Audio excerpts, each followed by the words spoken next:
এইটোৱেই সেইটো বাট যিটো বাটত যোৱাকালি এক ভয়াৱহ পথ দুৰ্ঘটনাত প্ৰাণ হেৰুৱাইছে মুৰহাজাৰৰ বিলাল উদ্দিনে। এইখনেই সেই স্থান যিখন স্থানত তেখেতৰ বালিভৰ্তি ট্ৰাক আন এখন সৰু গাড়ীক ছাইড দিবলৈ গৈ ৰাস্তাত এইখন ঠাইলৈ বাগৰি পৰিছিল।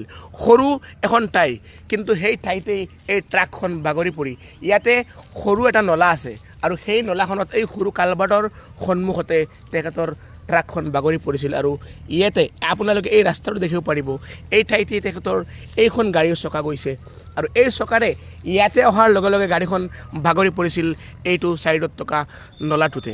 আৰু প্ৰায় 1 ঘণ্টা 20 মিনিট পিছতে তেখেতৰ বডি, তেখেতৰ মৃতদেহ শ শ মানুহৰ প্ৰচেষ্টাৰ পিছত অন্তত আমি উদ্ধাৰ কৰিবলৈ সক্ষম হৈছিলোঁ।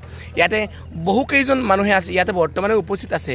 সকলোৱে বহুত চেষ্টা কৰিছে, ট্ৰেক্টৰ লগোৱাই, অৱশেষত JCB লগোৱাই তেখেতৰ বডিটো আমি উদ্ধাৰ কৰিবলৈ সক্ষম হৈছিলোঁ।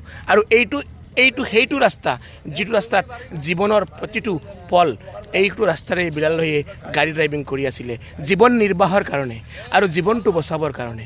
গতিকে আমি এই ভিডিঅ'ৰ জৰিয়তে সকলোকে আহ্বান জনাম, বিলাল ভাইৰ পৰিয়ালবৰ্গৰ কাৰণে সকলোৱে দোৱা কৰিব আৰু বিলাল ভাইক যিমান পাৰে আপুনি আপোনাৰ তৌফিক অনুমান সহায় কৰিবলৈ আহ্বান জনাইছোঁ। বিলাল ভাইক আল্লাহ জান্নাতুল ফিৰদৌছ নসিব কৰক। আসসালামু আলাইকুম ৰহমতুল্লাহ।